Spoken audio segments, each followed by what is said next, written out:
ما 5 نفر در یک موتور تاکسی ما بودیم دیگه می آمدیم طرف شهر علی احمد بریم یک موبایل دست انداخت موبایل نتونست گرفته دیگه ایسا آمدیم گازما ما را گرفت حوزه 5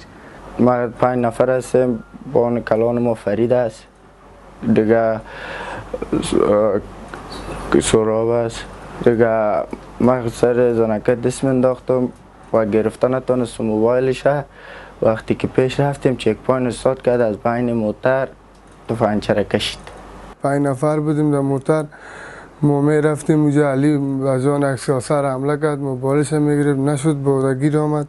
باز عوضه گرفت از عوضه در قماندونی ما راجع همون نفر کلان ما رئیس ما فرید است تفنگچی ما د بلخ ولایت مزار شریف ښار د 5مې امنیتي حوزې په مربوطاتو کې یو بڼ 15 کسیزه ګروپ د غلو نیول شوی دی چې یا د کسان په یو موټر ټکسي کې چې غوښتل یې د یوې ښځې څخه موبایل غلا کړي لاس په لاس زموږ د امنیتي ځواکونو د خوا څخه نیول شوي دي. یا د کسانو غوښتل چې د موبایلونو غلا وي او په نور مختلفو غلاګانو کې هم لاس درلودی چې د یادو کسانو سره یو میل توپنچه هم نیول شوې ده.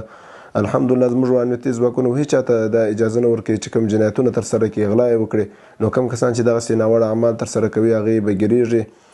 ژر تر ژره او د قانون منګولو ته به سپارل کېږي. موږ د خپل ټولو برق میشتو ولسونو څخه دا غوښتنه کوو چې زموږ سره په هر بخش کې همکاري وکړي خصوصا د امنیت په بخش کې چې هر وخت داسې کسان ویني مشکوک کسان مشکوکې کړنې چې څوک ترسره کوي د یو څو 19 ملي سره د په اړیکې کې سي او زموږ امنیتي ځواکونو ته اطلاع ورکړي تر څو په خپل وخت او هغه مشکل ته رسېدنه وشي.